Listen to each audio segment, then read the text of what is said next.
99.1, the sports animal. I'm Vince Ferrara. You know, we're talking about the draft. Our draft coverage brought to you by UT Athletics.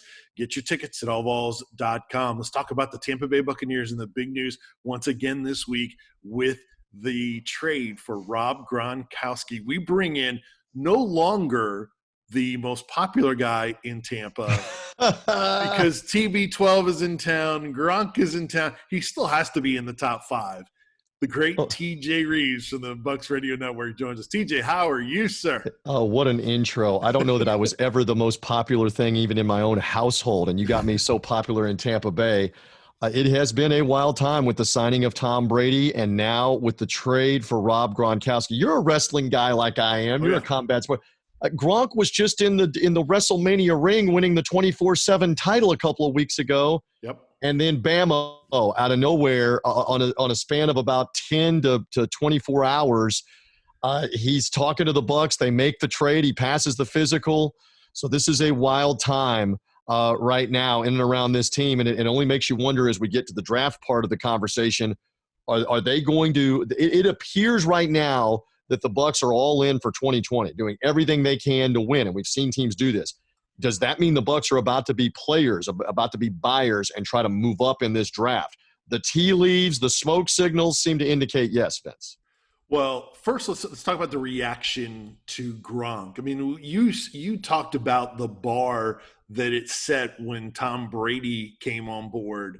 What's the excitement level been with Gronk now paired up with Tom Brady? Let's put it this way. We have these, and I have to have it plugged in right now because of how many calls I'm getting calls, texts, tweets, social media contact. I got about 793 of them. Told you you're popular. In the last few, people wanting all the intel on what's going on. And look, you cannot say enough about the buzz factor. I can't overstate. There is a true buzz factor. People are talking, and of course, the Super Bowl is slated to be played here. Super Bowl 55 next February, God willing that everything happens with the season. You're going to play the Super Bowl here. So all the buzz is, are Brady and Gronkowski going to lead the Bucs to the Super Bowl in their own stadium, in their new home in Raymond James Stadium? So, yes, I cannot convey enough that for the first time probably since the John Gruden Super Bowl years, there is national recognition, there is buzz everywhere about this team. And of course, now you have to have the season start, get some wins, put the work in to make some things happen. But right now, sky-high optimism. We're talking to TJ Rives from the Bucs Radio Network. We'll tell you about his draft coverage he has going on tonight. As the first round begins, so the Bucs picking up 14. We'll get to that in a second. But what do the Bucs do now? You got some terrific tight ends, Cameron Brate, O.J. Howard. What do they do with O.J. Howard? Do they move one of those guys now they have Gronk on board?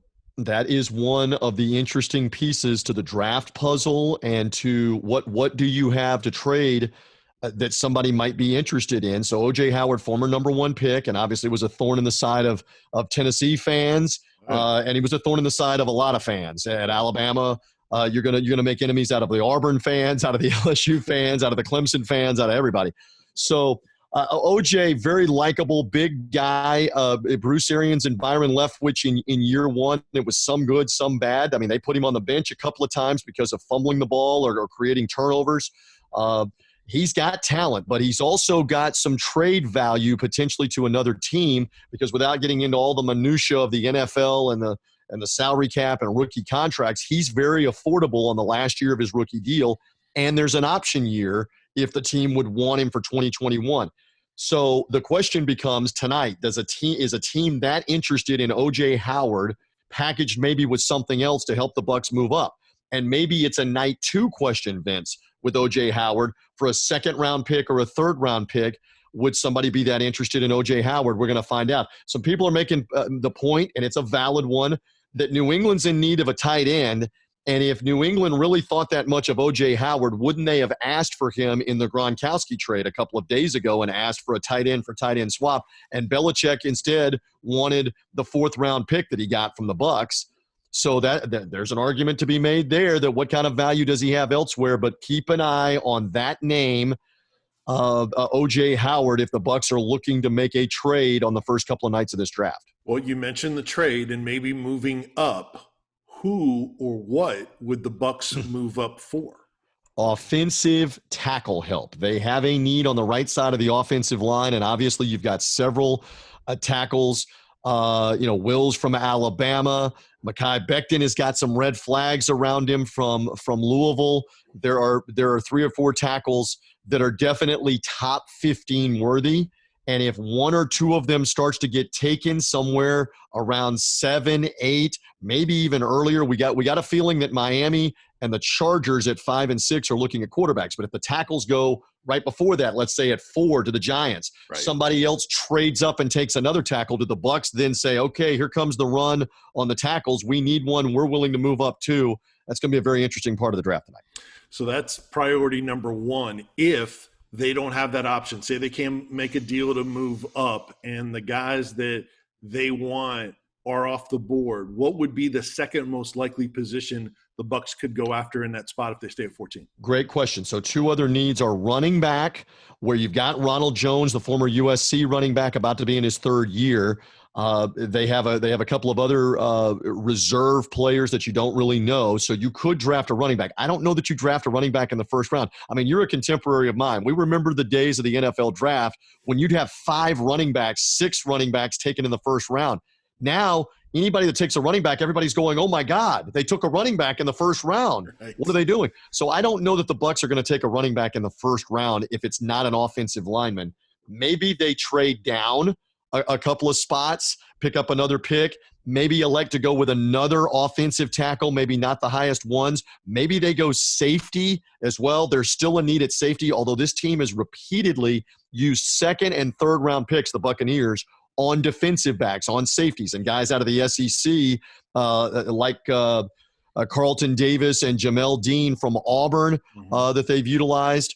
They took Vernon Hargraves in the 1st round 3 years ago out of the University of Florida. They obviously ended up cutting him in the middle of last season. So will they go back to a defensive back in the 1st round? I don't know. So probably offensive linemen. If the lineman they want's not there, they may trade back, may trade out of the spot and accumulate a couple of picks if they can to come back in. Running back may be at the beginning of the 2nd round, where you see some of these 2nd round players. Edwards-Helaire from LSU, Jonathan Taylor from Wisconsin. Does he go in the 1st round? A.J. Dillon, the running back from Boston College, does he go in the early 2nd round? We'll see. But running back could be something to watch the Bucs for, especially in round 2 and beyond. TJ Rives, Bucs Radio Network, joining us, talking about Gronk to the Bucs and the Bucs in the draft starting tonight. So with Gronk there, Tom Brady there, there's so much excitement there. Obviously, the 2 great receivers with Evans and Godwin, that's not a need position. But I think one of the matches for Jauan Jennings, a wide receiver from Tennessee, who obviously had trouble early in his career, was able to bounce back from being off the team when Jeremy Pruitt got to Tennessee and really improved under Pruitt and was very productive run after catch.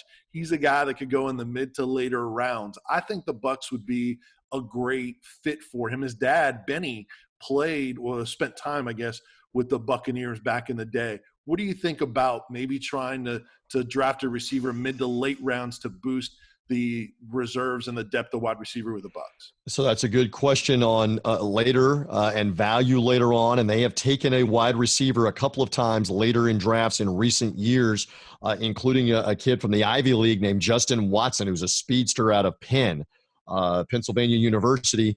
They took another receiver a year ago in the later rounds named Scotty Miller, I believe in the 4th round out of Bowling Green. So that's an interesting name, and maybe it's a name that the Bucs will be looking at. When you were saying that, again, Vince and I go way back, and you're from Tampa, and your fans know that. I'm thinking Alvin Harper. Remember the Alvin Harper free agent signing? Harper had been with the Cowboys, had won the Super Bowls, had been the star at Tennessee. It didn't quite work out in Tampa Bay. It ended up that Alvin Harper was more of a bust in the early part of free agency. But when you were saying Tennessee wide receivers and Buccaneers, I was thinking Alvin Harper there with that. But maybe Jauan Jennings might be a fit later on, if not for the Bucs, then somewhere. Tell us about your draft coverage coming up tonight. Okay, so what we have is interesting times. We've got a draft that's all on TV. Typically, we would be doing a live radio show on the flagship station down here in Tampa at the stadium with thousands of fans milling around in the club section of Raymond James Stadium, several thousand of them around the area where I'm doing the live show. We're watching the draft. We're taking calls. We're getting guests on, and then when the Bucs pick, everybody gets quiet, and none of that's going to happen tonight. It's going to be very weird. We're all watching on TV. Roger Goodell from the basement. Vince, I see the Vince set up in your living room. You see my setup behind me. Please disregard the filthy room. I can't wait to see Roger Goodell's basement. We've gotten a couple of previews where he's hosting the draft. So this is very unusual. We'll be on the radio. I'll be here on this home setup like what you have. I've got a co-host that's in another location on his setup. We're going to be interviewing Jason Light, the GM. We're going to be interviewing the draft pick, whoever it is. So we're doing radio, but it's definitely going to be odd tonight. So, for the Buccaneer draft 2020, just like all the other teams drafting in the NFL, it's going to be different. It's going to be weird. But through technology, we're able to do this while we're all at home watching this unfold, and I can't wait. I'm not unappreciative that we have all these recordings of Kirk Gibson hitting the home run in the World Series for the Dodgers and the recordings of all the NCAA basketball games, and we keep watching the late Kobe Bryant and the Lakers against the Celtics and Peyton Manning with either the Colts or the Broncos playing Tom Brady and the Patriots. But we already know all the outcomes of all those games. So it's fun to reminisce, but we know what's going to happen in most of those. We have no idea what's going to happen beyond Joe Burrow to the Cincinnati Bengals tonight and for the next 3 nights. So I'm all about it. Let's go. Let's have some new reality TV where we don't know the outcome with the NFL draft. And thankful we've had this process, and thankful that we're going to get that reality TV, because there's nothing like it with the NFL draft for 3 days. TJ, stay safe. Good to see you. Appreciate your time. Always great to catch up with you. I love being on with you. Keep up the great work. Thanks for hanging in there with me. The audience should know Vince has been making a tremendous amount of effort to make this interview happen. You made it happen, brother. You're a number 1 pick on draft night after making the interview happen. I'm no Gronk or TV12, but we do our best. Hey, hang in there. The Bucs are in the spotlight, and it's fun for me to see as a Tampa guy. Take care, TJ. Thank you. Thank you for having me. All right, that is TJ Rives from the Bucs Radio Network. I'm Vince Ferrara, 99.1, the Sports Animal.